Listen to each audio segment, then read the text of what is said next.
Mr. Smith. Thank you very much, Mr. Secretary. Welcome. It's great to see you again. Let me just say at the outset how grateful I was when you were Secretary of State, and legislation that I had introduced to help end the practice of child abduction. The bill passed twice. I named it after Sean and David Goldman. Sean was a young man who was abducted to Brazil. You changed the policy of the Obama administration, because before that they were against it. It sat in the Senate for 5 years, having sent it over several times. And I want to thank you for that. I had an oversight hearing on it just the other day in my committee, the Human Rights Committee, and we are mitigating the number of child abductions that are occurring and helping to bring people back. So thank you so much. It was your change of heart, not you, but the change within the administration that made that happen. So I'm very, very grateful. I would like to ask you, if you could, you know, I had a hearing last July. I've chaired 79 congressional hearings on human rights abuse in China. My most recent was yesterday. I chaired the China Commission. We had Enes Freedom, who used to play for the Celtics, was fired because he wore Free the Uyghurs on his shoes.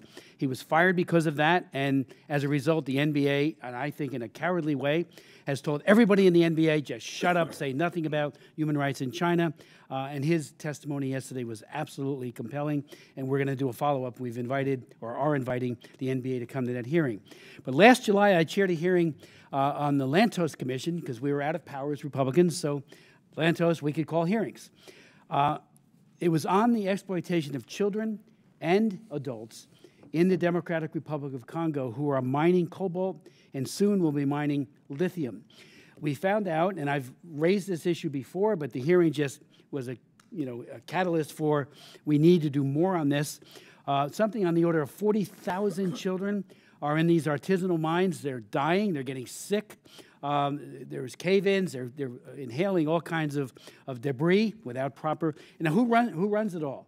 The Chinese Communist Party. They own just about every mine there. All of the finished product, not finished, but the mined product of cobalt is sent to China for processing, and then it goes into EVs by way of the batteries. And it seems to me that no matter where anybody comes down on the advisability of having more electric vehicles, it should not be on the backs of African children, be they in DR Congo or anywhere else. And 70% of all the cobalt, as you know, does come from the DR Congo. I introduced a bill, H.R. 4443, that would look to enforce the Tariff Act, Sections 307, and require an all-out effort to try to protect those children and those adults from this egregious human rights practice by the Chinese Communist Party. I did meet with our ambassador, and it was a very good meeting, Lucy Tamlin, a couple of weeks ago to the DR Congo, and I had known that they're talking about an MOU, but the problem with the MOU is just aspirational. It's like sense of the Congress or sense of the Senate language. There's no teeth in it. And I'm asking you today, I know you are very much in favor, as is the administration of electric vehicles, but they should not be, the supply chain should not be contingent on whether or not we get it from the DR Congo or, by way of the Chinese Communist Party. Please take a look at the bill. We've got to protect those kids and those adults. They are dying. We had people talk about the lung diseases that they're getting. And these kids have no health care, so they just die.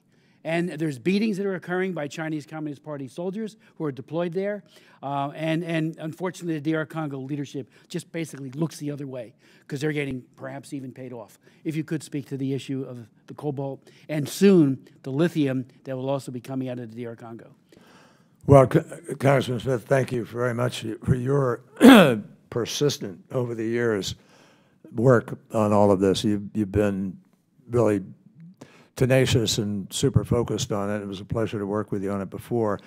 Let me just say to you that we have an MOU with the DRC and Zambia on advancing critical minerals now, and to add processing capacity there. So we're focused on it, and I will convey your thoughts to the appropriate bureau in the department out of this, but we thank you for that. I would appreciate that. And again, the MOU is a good idea, but it doesn't go far enough. It is all aspirational. And again, when the Chinese Communist Party is paying people high government officials, and there's suggestions that that is happening.